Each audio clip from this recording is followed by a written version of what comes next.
کہ یہ خوش قسمتی ہے شیعان حیدر کرار کہ جو اپنے گھروں میں، اور کچھ جملے ہیں جو میں بار بار کہتی ہوں وہ یہ کہ خوش قسمت ہیں ہم کہ اپنی خوشیوں میں بھی انہی کو یاد رکھیں اور اپنے غموں میں بھی ان کو یاد رکھیں۔ بے شک جب بھی ہمارے گھر میں خوشی ہو تو ہماری خوشی سے افضل ان کی خوشی ہے، غم ہو تب بھی ہمارے غم سے افضل ان کی خوشی ہے، اور اگر گھر میں خوشی ہو اور مقام ہو اہل بیت کے لیے غم کا تو ہمارے بے لیے شک بے وہ شک غم ہماری خوشیوں سے افضل بے شک اس لیے کیونکہ ہمارا دل امانت ہے ان ہستیوں کی کہ جنہوں نے ہمیں اس شرف سے باشرف کیا ہے کہ ہمارا دل اس لائق ہو گیا ہے کہ ہم ان کی محبت پر اس طرح سے اپنے آپ کو ڈھال چکے ہیں کہ خوشی ان کی خوشی سے زیادہ نہیں، غم ان کے غم سے بے زیادہ۔ شک بے اور شک کیونکہ اب مجھے نہیں معلوم کہ آج ذی الحج کا چاند ہوا ہے یا نہیں، لیکن اگر نہیں بھی ہوا تو چلیں، اگر میں یہ کہوں کہ ایک وہ مبارک دن آنے والا ہے جس سے زیادہ مبارک دن اگر میں کہوں کسی امام کی ولادت بھی نہیں ہے تو آپ برا مت مانیے گا، بالکل اس لیے بے شک کہ یہ نمود ہے، یہ وہ بنیاد ہے بے شک بے جس سے شک امامت نے پروان چڑھنا ہے، یہ وہ دن ہوگا جس سے امامت پروان چڑھے گی۔ کے لیے آج ہم اپنے آخری حجت کو جو سلام کرتے ہیں بے یہ شک ابتدا ہے، بے یہ شک پہلی اینٹ رکھنے کا دن ہے، یہ بنیاد رکھنے کا دن ہے، تو اس لیے اس سے زیادہ مبارک دن اگر میں کہوں شاید اور کوئی نہیں ہے تو نہیں ہوگا، بے کیونکہ شک یہ علی اور فاطمہ کے عقد کا دن بے ہے۔ شک بے اور شک کیونکہ آپ سب یہاں پہ میری مائیں اور میری بہنیں اور میری بزرگ یہاں پر جمع ہیں اور صرف آپ اس خوشی میں آئی ہیں کہ یہاں پر گھر کی مبارکبادی کے لیے آپ آئی ہیں، تو میں اپنی بہن سے بھی یہ کہتی کہ اس سے زیادہ پاک تاریخ کیا ہوگی کہ جب ہم فاطمہ کی گھر کی خانہ آبادی کا ذکر کریں، اس سے پیاری تاریخ کیا ہوگی کہ جہاں ہم گھر کی خوشی اس دن کریں کہ جہاں علی اور فاطمہ کی خانہ آبادی ہو رہی ہے، کیونکہ آپ کہتے ہیں نا شادی خانہ آبادی، تو جہاں وہ دن ہو کہ جہاں علی اور فاطمہ کا گھر آباد ہونے جا رہا بے ہے، شک اس سے مبارک دن بے ہوگی۔ شک اور سبحان علی اور فاطمہ کی شادی کا وہی دیکھیں نا، اس بچی نے یہاں پہ صحرا پڑھا ہے، اور کیونکہ صاحب خانہ چاہ رہے ہیں کہ یہاں پہ ذکر ہو مولا عباس کا، تو اگر میں کہوں کہ ایک صحرا ہے عباس کے بابا کا اور دوسرا ہے عباس کا صحرا، تو اگر مقابلہ کریں تو مقابلہ ہو نہیں سکتا، اس لیے کہ یہ وہ صحرا ہے، ایک وہ صحرا ہے کہ جس کو خود اٹھایا ہے سید المرسلین نے، سبحان اللہ سبحان اللہ سبحان اللہ سردار بے شک کائنات بے نے، شک اور ایک وہ صحرا ہے کہ جسے انہوں نے اٹھایا ہے جو سید الشباب اہل الجنہ۔ واہ واہ واہ واہ کیا سبحان اللہ مقابلہ بے شک کہ ایک صحرا نانا اٹھا رہا ہے، ایک صحرا نواسا اٹھا رہا سبحان ہے، اللہ تو جو صحرے ایسے فرق پر سجیں کہ کوئی کبھی علی بن جائے تو کبھی شبیہ علی بن جائے، تو ان سے زیادہ حسین صحرے کوئی نہیں ہو سکتے۔ بے شک اور بے ہم شک اپنے آپ کو خوش قسمت ہمیں سمجھنا چاہیے کہ ہم اپنے گھروں کی خوشیوں میں ان صحروں کو یاد کریں کہ جن کی لڑیوں کی خوشبو آج بھی کائنات میں پھیلی ہے۔ سبحان اللہ سبحان دیکھیے اللہ کہ علی اور فاطمہ کا جوڑا وہ ہے، دیکھیے رسول کا فرمان کہ اللہ نے دو ہی جوڑے ہیں جو بالکل برابر بنا، اس کے علاوہ کائنات میں کوئی جوڑا ہے جو برابر ہی نہیں کسی بھی لحاظ سے۔ کون سا جوڑا؟ ایک ہے علی اور فاطمہ کا جوڑا اور دوسرا ہے حسن اور حسین کا جوڑا، اور یہ دو ایسے برابر جوڑے ہیں کہ اگرچہ فاطمہ مستور ہونے کے باوجود، دیکھیے کبھی عورت اور مرد کا مقابلہ نہیں ہو سکتا، کیونکہ اللہ نے جہاں گواہیوں میں بھی مرد کو افضلیت دی ہو وہاں عورت ہمیشہ مرد سے نیچے ہوتی ہے، لیکن اور دوسری طرف امام کا بھی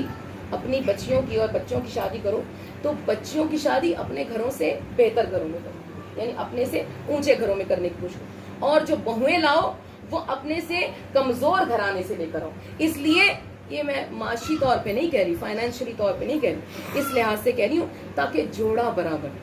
مرد ہمیشہ چاہے تو آپ کا بیٹا ہو چاہے آپ کا داماد ہو، اب عورت سے ہمیشہ افضل ہونا چاہیے۔ اس لیے بتا دیا کہ کائنات میں ایک ہی جوڑا ہے جسے ہم نے ترازو پر برابر اتارا ہے، ایک طرف ہے نبی کی بیٹی واہ واہ واہ اور واہ ایک طرف ہے نبی کا داماد، اور ایسا ہم پلہ جوڑا کائنات میں دوسرا، اور اس کے بعد وہ جوڑا جس کے لیے وہ ایک چھوٹا سا واقعہ آپ کو معلوم ہے کہ گلوبند زہرا، اور وہ بے گلوبند شک بے کیا آپ شک کو معلوم ہے کہاں میری بیوی زیورات پہننے والی، کہاں میری بیوی سجاوٹ کرنے والی، کوئی پوچھے اے میری شہزادی آپ کے گلے میں یہ گلو بند آیا کہاں سے، تو میری بیوی کا جواب آئے گا کہ جس وقت میرا عقد ہوا اس وقت رسول حجرے میں تشریف لائے اور تشریف لا کر کہا کہ ام سلمہ میری لخت جگر کو سجاؤ تو صحیح. کہا یا رسول اللہ کس چیز سے زینت دی جائے؟ کہا اچھا ہم تمہیں بتاتے ہیں کہ فاطمہ کی زینت کس چیز سے کرو. رسول نے اپنے پاس سے ایک گلو بند نکالا اور کہا یہ فاطمہ کی ماں کی نشانی ہے. جناب خدیجہ کی گلو بند کو اپنی بیٹی کو دیتے ہوئے کہا کہ یہ تمہاری ماں کی نشانی ہے جو آج ہم تمہارے سپرد کر رہے ہیں. اور یہ وہی گلو بند تھا کہ جو سیدہ کے گلے میں ماں کی نشانی بن کے رہتا تھا. اور کیونکہ میں آپ سے کہہ رہی ہوں نا جوڑے برابر کے ہیں، حسن اور حسین کا وہ جوڑا، وہ آپ کو معلوم ہے واقعہ کہ تختیاں لکھ رہے ہیں اور کہا کہ اماں جان آپ کو بتانا پڑے گا کہ کس کی بہتر ہے. تو اس وقت 3 موتی جناب امام حسن کے پاس اور 3 ہی موتی امام حسین کے پاس، اور ایسے میں پروردگار عالم نے جبرائیل کو حکم دیا کہ آج پہنچنے سے پہلے اس موتی کے سبحان اللہ سبحان اللہ سبحان اللہ سبحان اللہ جبرائیل سبحان اللہ سبحان اللہ سبحان اللہ. اور کیونکہ بہن نے کہا تھا کہ ہم یہاں پر مولا عباس کے فضائل بیان کریں تو اس سے زیادہ اور کیا اس وقت میں اس جگہ پر بیٹھ کر یہ اس سے زیادہ افضل بات نہیں کر سکتی کہ اوپر چھت پر عباس کا علم ہو اور عین وسط میں ہم عباس کا ذکر کریں تو کیا کمال ہے، کیا کمال ہے اس کا ذکر کہ جو شبیہ علی ہے. اور ایک جملہ، کیونکہ بعض جملے ایسے ہوتے ہیں جو پڑھنے والا بار بار تکرار کے ساتھ کہتا ہے، لیکن کیونکہ سامعین مختلف ہوتے ہیں نا تو انہیں دہرایا جا سکتا ہے، یہ فائدہ ہوتا ہے سامعین کے مختلف ہونے کا. ایک جملہ میں آپ سے چیلنج کے ساتھ کہہ رہی ہوں، علی وہ ہستی ہے کہ جس کے لیے کسی نے آج تک یہ نہیں کہا کہ علی اپنے دادا کی شبیہ ہے، کسی نے نہ کہا کہ علی اپنے بابا کی شبیہ ہے، کسی نے نہ کہا کہ علی اپنی ماں کی شبیہ ہے، کسی نے نہ کہا تاریخ میں کہ علی فلاں سے ملتا ہے. کیوں؟ اس لیے کہ علی وہ ہے کہ جو نہ اپنے بابا سے ملتا ہے، نہ اپنی ماں سے ملتا ہے، نہ اپنے دادا کی شکل ہے، نہ اپنے نانا کی شکل ہے. تو اب جب علی کسی کی شکل نہیں ہے تو کسی کا تو آنا ہی چاہیے نا. یہ تو فطرتی بات ہے، یہاں اتنے سارے بچے ہیں، ہر بچے میں کسی ایک کی تو جھلک آتی ہے نا. تو اب رسول کیسے بتائیں کہ یہ کس سے ملتا ہے؟ اسی لیے جب 16 رجب کو رسول ہاتھوں پر اٹھا کر میرے مولا کو باہر تشریف لائے نا کعبہ سے، تو کہا کہ یہ نہ ابو طالب سے ملتا ہے، نہ فاطمہ بنت اسد سے ملتا ہے، نہ اپنے ددیال میں ملتا ہے، نہ اپنی ننیال میں ملتا ہے. اس لیے کیونکہ یہ عین اللہ ہے. واہ واہ واہ واہ سبحان اللہ سبحان نعرہ حیدری حیدری حیدری.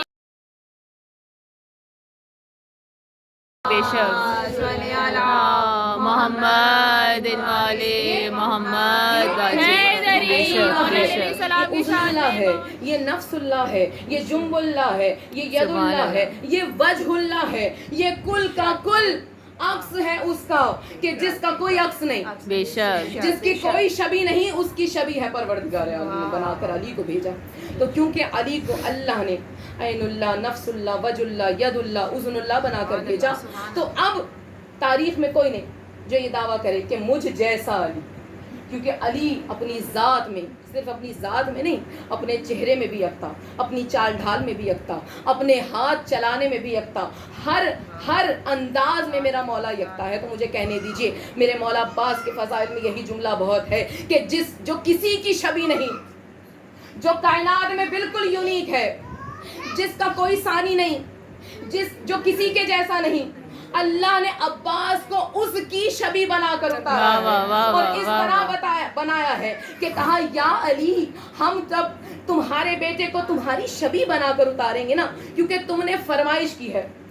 وہ علی جس نے کبھی کچھ نہیں مانگا، بے شک عباس کو تو مانگا. تو جب نہ مانگنے والا کبھی مانگے تو پھر مانگنے والا اسے اپنی شان کے حساب سے دیتا ہے. تو مانگ رہا ہے علی،